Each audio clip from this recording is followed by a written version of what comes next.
पास में ही किन्हीं लोगों ने अपने छोटे बच्चे को डुबकी लगवाई तो उसका रोना रामकली की त्वचा को ठंडी वेगपूर्ण हवा की तरह छू गया। उसे अपने दोनों बच्चों की स्मृति हो आई और वो कुछ उड़ान भरने की तैयारी में होते हुए जल पक्षी की सी स्थिति में खड़ी ही रह गई। बच्चों की याद आते ही रामकली की एकाग्रता टूट गई। लगभग कमर से थोड़े ऊपर तक गहरे पानी में डुबकी लगाने और बाहर निकल आने के बीच का सिर्फ कुछ क्षणों का अंतराल ही उसे काफी लंबा प्रतीत हुआ। अपने गीले बालों को झटकने के बाद उसने अपने सामने की तरफ फैला लिया। पहली बार जब वो जल से बाहर निकली थी, अपने औरतपन के उतने उजागर साक्षात्कार से स्वयं ही स्तंभित हो गई थी। उसके भीतर पिछले कुछ अरसे से लगातार जिस तरह का बदलाव आता जा रहा है, लगा कि जैसे वो सब आईने में पड़े अक्सों की तरह उजागर हो आया है। औरत के रूप में अनुराग का एक अमूर्त स्रोत है जो रामकली को कहीं गहरी घाटी में बहती जलधारा की सी प्रतीति से भरे हुए है। हो सकता है जिस रूप में और जैसा इस वक्त रामकली ने अपने आप को अनुभव किया, किसी ने उसे वैसा देखा ही न हो, यहां तक कि हरगुन पंडित ने भी नहीं, क्योंकि चारों ओर जिस तरह की भीड़ है उसमें सिर्फ गंगा नहान का वातावरण छाया हुआ है। यह तो उसके मन का चोर है जो उसे विचलित कर रहा है। रामकली ने इस बार निश्चित भाव से दूर दूर तक देखा। संगम पर से किले की ओर लौटती और उधर सरस्वती घाट पर से संगम की ओर आती नावों को देखना अत्यंत मोहक लगा उसे। उसने देखा हरगुन पंडित सूर्य नमस्कार की मुद्रा में उसकी ओर पीठ किए खड़ा है। मन तो हुआ कि अपने दोनों हाथों से उसकी पीठ पर पानी उछाल दे, लेकिन अपने बचकानेपन पर अंकुश रखते हुए ये कहती बाहर निकल आई कि हरगुन पंडित जरा जल्दी करना, हम किनारे जाकर दिया जला लें, घर पर बच्चे इंतजार करते होंगे। बाहर के भीड़ भरे एकांत में रामकली अपने मन को गंगा पूजन के प्रति एकाग्र कर लेना चाहती थी कि अचानक उसे फिर अपने दोनों बच्चों की याद हो आई। बसंतलाल ने यह भी नहीं पूछा था कि इतनी भोर में किन लोगों के साथ जा रही हो नहान पर। उसने शायद यही सोचा होगा कि जब मुंह अंधेरे जा रही है तो पास पड़ोस की पहचान वालियों के साथ ही जा रही होगी, लेकिन हो सकता है देर हो जाने पर इधर उधर पूछे और पता चले कि कहीं अकेली न चली गई हो।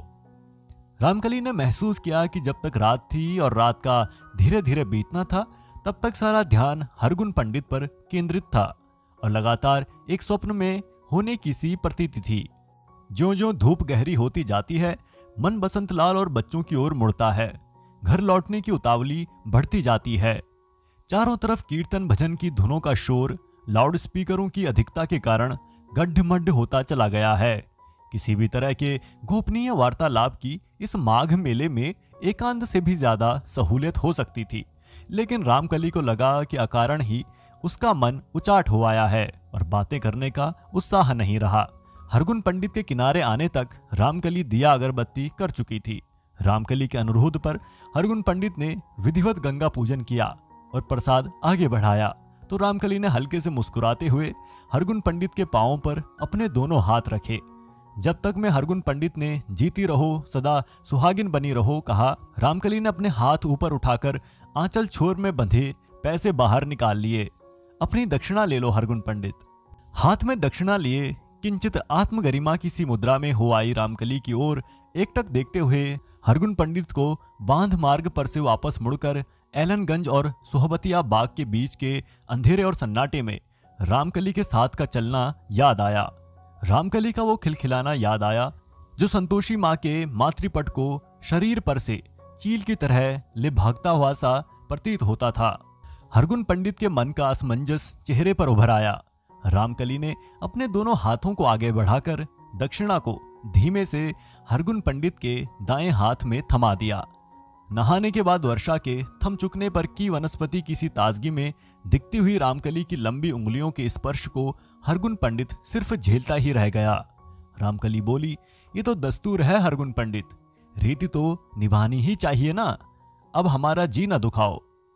हरगुन पंडित को भौचकपन में ही छोड़ रामकली ने अपने गीले वस्त्रों को संभाल लिया। बोली, चलो वापस लौट चलें।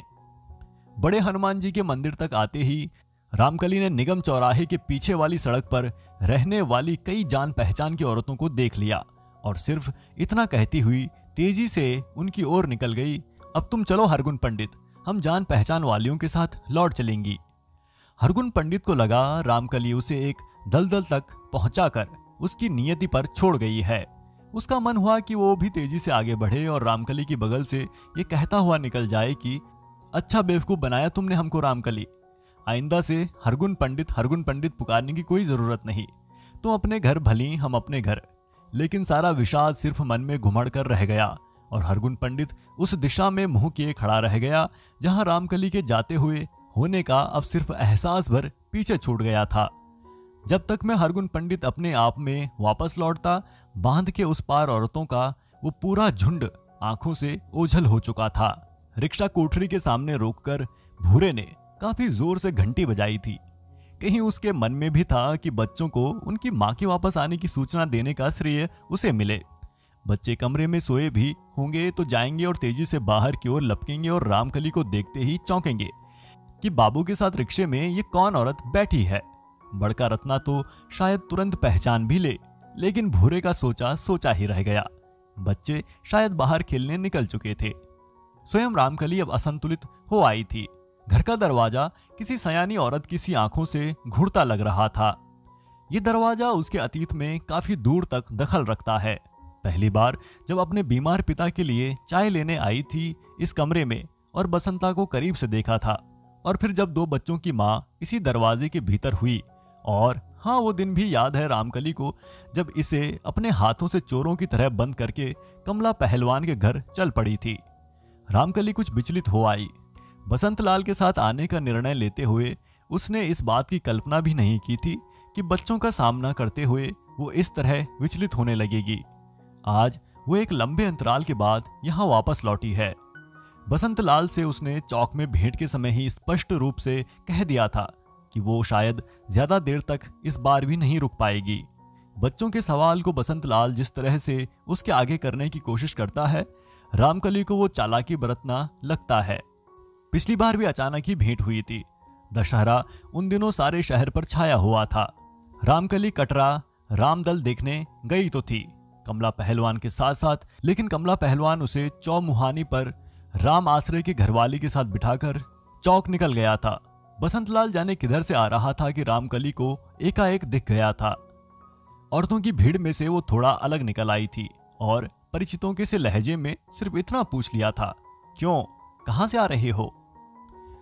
बसंत लाल के आग्रह पूर्वक ये कहने पर कि चलो बच्चों को देख आओगी, उधर राय साहब की कोठी के बरामदे में बैठे हैं भूरे की भौजाई और फूलो ताई के साथ। रामकली को तब भी अपने बच्चों की आकृतियां स्मरण हो आई थीं, लेकिन बच्चों के समीप जाने का मन बना नहीं सकी वो। और ये कहती हुई औरतों में वापस लौट आना चाहती थी कि फिर कभी घर पर ही आकर देख लूंगी। हालांकि रामकली जानती थी कि सामान्य दिनों में बच्चों से घर जाकर मिलना तो और भी कठिन है, लेकिन फिर भी रामकली के निकट ये बात स्पष्ट है कि अंततः बसंत लाल के साथ वो बच्चों को एक नजर देख लेने के इरादे से चल पड़ी थी। तो इसमें बसंत लाल की भलमनसाहत का दबाव ज्यादा था। वो शायद अष्टमी का दिन था। एक दिन विजयादशमी की संध्या तो वो बसंत लाल के घर भी पहुंच गई थी। वो पहला अवसर था जब रामकली कमला पहलवान के घर बैठ जाने के बाद बसंत लाल के दरवाजे पर गई थी। उसके बाद भी इक्का दुक्का भेंट हुई है और बसंत लाल ने अत्यंत आग्रह के साथ कहा है जैसे कि प्रायश्चित करना चाहता हो, लेकिन रामकली ने हमेशा साफ दो टूक जवाब दे दिया है कि अब इस किस्से को खत्म ही समझा करो बसंता। सच पूछो तो हमारे आंखों में अब वो नजर ना रही जो तुम्हारे घर का रास्ता पहचानती थी। कहना तो हर बार रामकली ये भी चाहती थी कि वो दशमी के रोज भी हम नहीं आए थे तुम्हारे दरवाजों बसंता, कमला पहलवान की मार ले आई थी। लेकिन ऐसा कहने में अपने छोटेपन को स्वीकार कर लेने की सी तकलीफ महसूस होती थी। इसीलिए न रामकली ने कमला पहलवान के द्वारा मारे और प्रताड़ित किए जाने की बात तब कही थी बसंत लाल से, न दोबारा किसी मुलाकात में कही और न आज कहनी है और न फिर कभी कहेगी। कौन जानता है कि तब खुद बसंता ही ये कह देता कि ब्याहते का घर छोड़कर जाने वाली औरत को अगर कमला पहलवान ने हाँ 100 बार कहता हूं कि तेरी हैसियत मेरे लिए रंडी से ज्यादा कुछ नहीं कह दिया रामकली तो कुछ नाजायज तो कहा नहीं ना। आज भी रामकली सोचती है तो यही एहसास होता है कि उस दिन की तकरार में वजह बसंत लाल का बर्ताव नहीं था, उसकी अपने भीतर की ग्लानि और बौखलाहट थी। बाद के दिनों में खास तौर पर कमला पहलवान को छोड़ अमोलक चंद के साथ जाने का फैसला लेने के अरसे में कई बार रामकली के मन में आया जरूर था कि बसंत लाल का मन टोहकर देखे, लेकिन दर्पिला स्वभाव और बसंत लाल के साथ औरत की तरह रहने में वितृष्णा महसूस करने की स्मृति हमेशा आड़े आती रही। इसके अलावा बस्ती के लोगों, खास तौर पर जान पहचान की औरतों के बीच अपनी इस तरह की वापसी के बाद का रहना किस तरह की फजीहतों के बीच का रहना होगा, इस बात की कल्पना से ही तकलीफ होती थी। जहां किसी औरत से दूपरदू झगड़ा हुआ, वो सबसे पहले इसी नाजुक जगह पर मार लगाएगी कि कमला पहलवान की रखेल रहकर बहुत पहलवानी सीख आई हो रामकली। पीपल वालों की बहू तो उससे सौतों का सा डाह करती है। कहीं आगे पीछे बसंत लाल से ही आस रह गई तो डलिया में पड़े बच्चे को देखकर आसपास खड़ी औरतों को यूं कोहनी से ठेलने लगे कि ये बच्चा तो हमें कमला पहलवान पर गया दिखता है रामो। अपने औरतपन के जोश में जुआरियों का सा दांव खेल जाने के बाद जिंदगी अब जहां भी पहुंच चुकी है, अपनी ही जगह पर रहकर उसे झेल जाने में ही रामकली को अपने स्वत्व की रक्षा दिखाई देती है। अमोलक चंद के स्कूटर के पीछे बैठते हुए रामकली ने सबसे पहली मानसिक तैयारी यही तो की थी कि अब बस इसी ठिये पर बस करनी है, एक जगह है, इज्जत से रहते हुए खाते पीते घर की बहुओं की सज धज और तेवर में कभी कदाचित बसंत लाल की बस्ती में भी चली आई। नाक भौं ससुरियां लाख सिकोड़े, कलेजा तो बैठ ही जाएगा कि बैठी तो बड़े ही घर के दरवाजों दिखती है। अरे जैसा रामकली का नाक नक्शा था, जैसा स्वरूप दिया था देने वाले ने, कहीं बड़े घर में पैदा हुई होती तो इन नामुरादों की रामकली की एड़ी छूने की ताव न पड़ती। इसी तरह की जाने कितनी अड़चने खुद रामकली के भीतर हैं, जो बसंत लाल की भलमनसाहतों पर भी भारी पड़ने लगती हैं। ये ठीक है कि जिस बड़प्पन में उसे बसंत लाल रखता था, जैसा व्यवहार न कमला पहलवान ने बरता न अमोलक चंद के बूते का दिखता, लेकिन अब खैर आखिर इसी में दिखती है कि बीते को अंतिम रूप से बिसार दिया जाए। ये सिर्फ इस बार हुआ है कि रामकली को बसंत लाल के घर से दशमी के दिन की वापसी तलवे में लगे कांटों की तरह याद है, और फिर भी वो पालतू गाय से निरीहपन में यहां तक चली आई है। रामकली के लिए अपने भीतर के इस बदलाव को शब्दों में बांध पाना कठिन है। अमोलक चंद की अनुपस्थिति में वो यूं ही समय गुजारने के इरादे से बाहर निकल आई थी। अचानक ही मन में आया कि सारी रात तो केले काटनी है, दोपहर सोई रही है तो अब नींद आना कठिन है, क्यों ना कोई फिल्म देखकर कुछ समय काट निकाले। सिनेमा देखकर डेरे में पहुंचते पहुंचते 10 बज जाएंगे, थकी भी रहेगी, नींद आते देर नहीं लगेगी। बसंत लाल तो उसे आकस्मिक रूप से तब दिख गया जब वो कृष्णा स्टोर्स के अंदर एक छोटा और अच्छा सा आईना खरीद लेने के इरादे से पहुंची। बसंत लाल उस समय छोटी छोटी सूती बनियानें देख रहा था।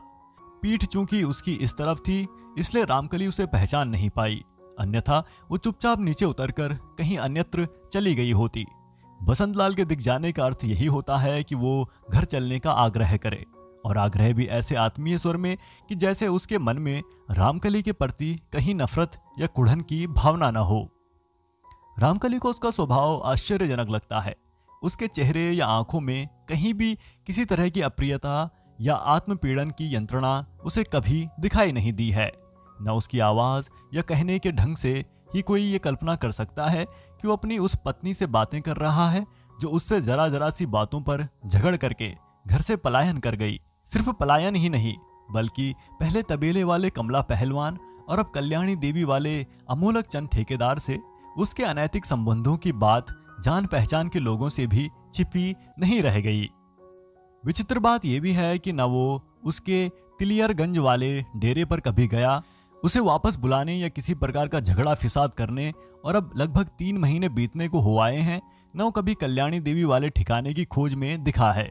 सिर्फ जब भी संयोगवश कहीं आमने सामने का गुजरना हो गया है, एक आत्मीय पूर्ण आग्रह उसके किंचित भदेपन की हद तक मोटे होठों पर से जरूर रामकली की ओर बढ़ आया है।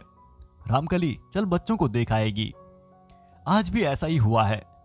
जब तक उसे अनदेखा करके रामकली दुकान से बाहर की ओर पलटती, बसंत लाल ने उसे देख लिया और उसके चेहरे पर एक लगभग अमूर्त सी मुस्कुराहट अपने भरपूरपन में फैल गई, जैसे भीड़ में खोया बच्चा अचानक दिखाई दे गया हो।